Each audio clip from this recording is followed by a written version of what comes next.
Welcome to Our Girl Relationships. We talk about the problems people face in their day to day lives.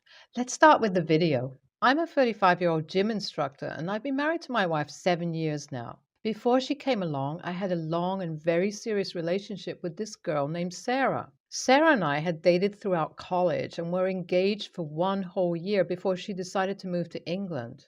I suggested we do long distance, but she wanted me to come with her. I could not just leave my country and job and everything to go somewhere I might not be able to make a living. I thought it was just a hard phase and that she was just bluffing when she said that we're breaking up. But then she moved away and changed her number and everything. It was hard, but eventually I moved on. I met Bella, my current wife, at school. She was a science teacher. We hit it off and started dating, and now it has been 7 years to our marriage. Things are not like they are in the movies. We have fights, disagreements. Sometimes we stop talking for days.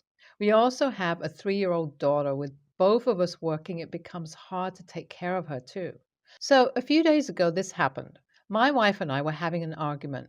The babysitter of Ollie, my daughter, quit that day, and we were blaming each other that you must have said something to her to make her quit. We had important things at work coming up, and we could not leave Ollie at home alone. So it was getting very tense between us. She started throwing away all the things that she thought I lacked as a father and husband. She even went as far as to say that I hardly support the family financially and that she earns more to provide for our daughter. This had me going for my car keys, and she told me to sit and listen to what she has to say. She tells me that she is thinking our relationship has expired and she's not sure if we should continue it anymore. I was surprised to hear that because I have been feeling that way too, but I was staying for her and Ollie. I thought she still wanted this and I needed to work harder at this family. I was wrong, of course. I told her, okay, went out to my friend who's a lawyer and asked him to get the divorce papers I got drafted 6 months ago. I came home and gave her a pen. She looked like she could cry. She started throwing a fit, how she was just mad and said it in the heat of the moment. She said she could not believe that I would bring divorce papers to her within an hour. If I had been planning it all along and wanting to get rid of her, she was making me beyond mad now. I was trying to make this marriage work, but she said she thinks we should end it. Now she wants to continue it? I had divorce papers ready because I tried to tell her that I don't feel like I can continue this marriage 6 months ago. Around Ollie's fourth birthday, when I posted a picture on Instagram with her, I got a text from Sarah. At first, I tried not to think of all the things she and I had together. She told me, Ollie looks just like me. She is so happy that I'm now married and have a family. It felt like catching up with an old friend, so I kept talking for a while. We decided to meet, and when we did, she told me how much she still misses me. It kills her to see me married with someone else, and she regrets ever leaving me here. I tried to be a rational man, but she was my first love. I had always dreamed of marrying her and having a family with her. So I decided to talk to Bella about divorce, but I could not. I could not do this to my daughter. I called Sarah and told her I'm sorry, but I have a family now and I need to be better for them. She respected my decision, but we still talked and sometimes met. I still love her. I love her more than I ever loved my wife, but not as much as I love my daughter. I was trying so hard to keep being the better father, but what Bella said flicked me off and I cannot do this anymore. I told her I'm sorry, but I do not love her anymore, and she was right when she said that we should not continue it anymore. Am I the a-hole for still loving my ex? It's been a month since I asked for divorce with Bella. We have been living in separate places. I stayed at the motel at first, but Sarah asked me to stay with her, to which I did not say no. Bella and I see each other at work. She's refusing to sign the divorce papers, saying that I betrayed her and cheated on her. Nothing physical happened between me and Sarah during the time I was with her. I loved her. I never stopped loving her, but I respected my wife enough to not go behind her back. She said she will not let me off the hook that easily. I begged her to not ruin any more lives and just accept the goddamn situation. I apologized to her that I loved her, but Sarah never left my mind, and it would be unfair to even her if I kept on playing the loving husband in our clearly very unhappy marriage. That Ollie does not deserve to hear her parents fight and yell at each other every night. She could just let me be happy. She even refused to let me see my daughter, called at her school and told them not to let me see her. This was getting too much. Sarah said I should take the help of the law, so I did.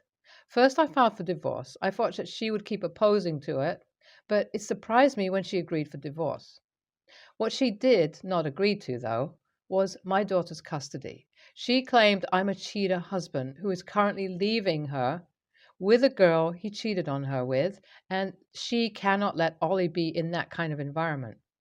Ollie's a good, friendly kid, and Sarah adores her. Before everything, when me and Sarah were engaged, we wanted to have a daughter and name her Ollie, after Sarah's best friend who passed away.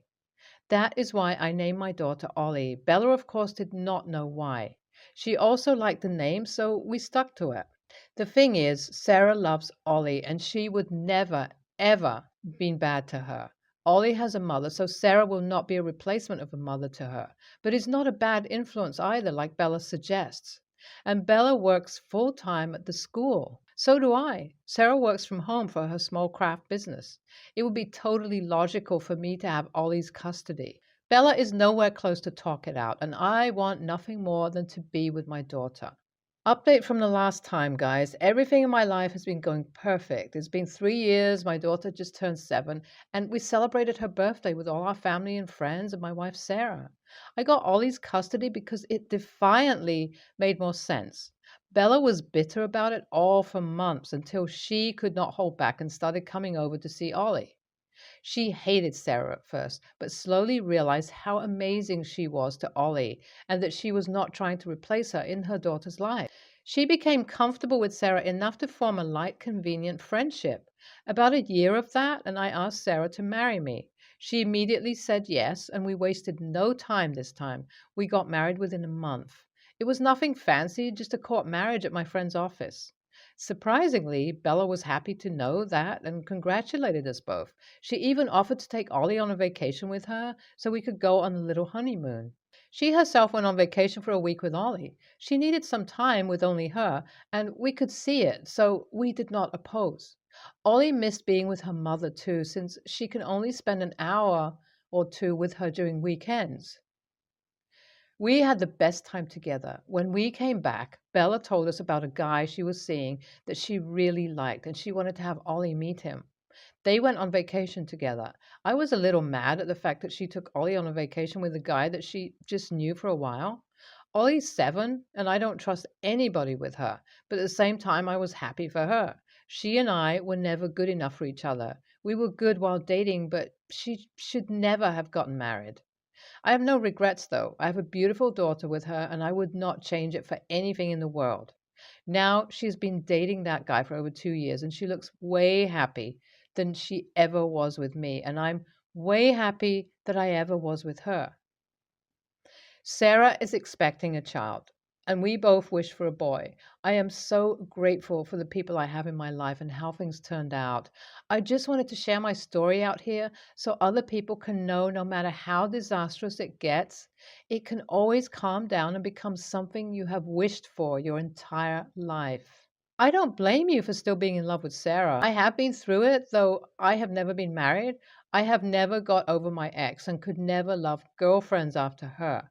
So NTA for still being in love with her, and I'm so happy it turned out great for you after everything. Bella deserved better, and she got it, so happy for it. You are the a-hole for that. You should never commit with another person if you're not ready to let go of the previous one. If you were so in love with her, you should never have gotten married and have a baby with another woman. It's just so careless. You gave the next woman a bag full of traumas. It's good that everything worked out for you in the end, but it does not always happen that way. I can imagine how crushed your wife must have felt when you said you had feelings for the ex who left you to live in another country after 7 years of marriage and a beautiful daughter with her. A-hole for me. So I, 25-year-old female, gave birth to our son almost a month ago. My husband, 27, is still pissed. My contractions were way more painful than I was expecting. The nurse helping me refused to give me an epidural, so it was only when I was moved to the actual labor room when a new nurse finally relieved some of the pain, and throughout all of this, my husband was still on his way. Half an hour passes, and after they fully settle me in, he arrives. and brought me some flowers. While I was glad he got me gifts, I would have preferred he got there earlier, but the moment passed, so I just forgot about it. He was joking around to try and make me feel better for most of my hours there it worked. After a while, I was 8 centimeters and felt the need to push, but the nurses said I wasn't ready yet, so I had to consciously keep my body from pushing. This was the most hair ripping, excruciating pain I have ever experienced. My husband went on, but after a while, I said that he should stop. It was getting annoying and that I just wanted verbal encouragement. He loosely did it, but made a whole joke out of it, like holding my hand, but quickly making it into a dog and making it bark or stroking my arm, commenting on how I'm soft like marshmallow. I told him multiple times to quit it and how he was stressing and annoying me, but it never stopped. And within that time, I went from 8 centimeters to 10 centimeters. So, as the nurses got the doctor, I told him to stop and that if he continued to stress me out, that I would ask for him to be removed from the room until our son arrived. He agrees and the doctor came. Everything was ready. Pushing started and my husband decides, "You've spread your legs further than that. You got this," was appropriate. With my stress being at an all time high, I lost it. I started screaming for him to leave, and since I was obviously in distress, the staff helped him get out. The birth went smoothly, but unfortunately, my peace was short lived. While our son was being cleaned up, I was moved to a recovery room, and my husband went off on me as soon as he came in. He was telling me that I was a bitch for not letting him see his son come into this world and that I was overreacting since all he was trying to do was cheer me up. And I told him that I clearly said he was stressing me, and I warned him of what was going to happen. He loses it. He starts screaming that it's unfair, that he can never have that moment back, and how the 9 months were not worth this experience. Security removed him from the hospital altogether since he was screaming, and all I got the 3 days I spent in the recovery room was pissed off text, just repeating what he said, but in different words. Ever since our son and I got home, he's been ignoring both of us. He has done nothing for us this whole month, not even change his diaper. I tried getting him to talk, but silence. He's staying at a friend's house, and I'm at a loss. AITA? You are not the a-hole. You warned him multiple times, and he didn't listen. What he did was inappropriate and disrespectful. Yelling at you when you'd just given birth is, at the very least, bordering on verbal abuse. And the fact that it was so bad that he was removed by security for screaming cements that. Ignoring you and your son is also incredibly concerning behavior. I would get out. Major red flags. It doesn't sound like he respects you, and it doesn't sound like that is something that's going to change. NTA, I hope you get the help you need. If there's anyone else you can stay with or get help from, family or friends, I would encourage it. It's not an anger management problem if he consistently behaves the same way for a month and never stops feeling justified for what he did. A temper is getting aggressive for a few moments and then regretting it. This is a problem of entitlement and abuse. I'm a 25-year-old female and live with my husband and 2 sons, 3 and 6 MO. We have been struggling financially and both work in the service industry where it is very difficult to get time off. So my parents pay for my son's daycare so we can work. My sister Jess, 17, got into a prestigious Ivy League this year. She received financial aid so won't have to pay the whole insane amount of money. But housing, reduced tuition, comes out to about $10,000 a year. She also got into our local state school where she got a full ride and wouldn't have to pay anything. She decided on the Ivy when our parents agreed to pay. My parents recently sat me down and told me that they would no longer be able to pay for my children's daycare because they're paying for Jess's college. Their excuse is that they paid similar amounts to my college. I'm extremely frustrated because I went to the cheapest college available for me and think Jess should have done the same. We're all proud of her, but I feel like she's putting her ego over her nephew's. We simply cannot afford daycare, and I will likely have to quit my job, which may mean we could be evicted. I told this all to Jess on the phone and politely asked her to contact the state school to ask if they will still take her and to take a gap year if not. She refused, and I got angry and called her selfish and immature. My husband agrees with me, but our parents are mad and won't answer my calls. AITA? Why TA? She doesn't have to choose her college based on your financial issues. You have been lucky your parents have funded your childcare this long. This is not their job, it's yours. She is not being selfish or immature. You, however, have a distinctive smell of entitlement. You graduated from college with no debt, and you work in the service industry. You have a two-income household with kids, and you can't make rent? Dude, that's on you. If you can't get a decent paying white collar job where you live, move. Find a workplace with daycare somewhere and go there. Your parents don't owe you anything after they paid for your college. Your parents spent that same amount of money on your education. Sounds like she worked her butt off to be able to go to that school. If you went to the cheapest college available and had to pay the same that she does for her Ivy League, then she's getting scholarships and you probably didn't. It is not your parents' responsibility to help you at all. It is their choice what to do with their money. You sound entitled and selfish, expecting your sister to give up part of her education for you. If you went to college, how can't you afford to pay rent? And what are you, in a service job? Did you finish school? I would say you should apologize to your sister and parents and figure things out.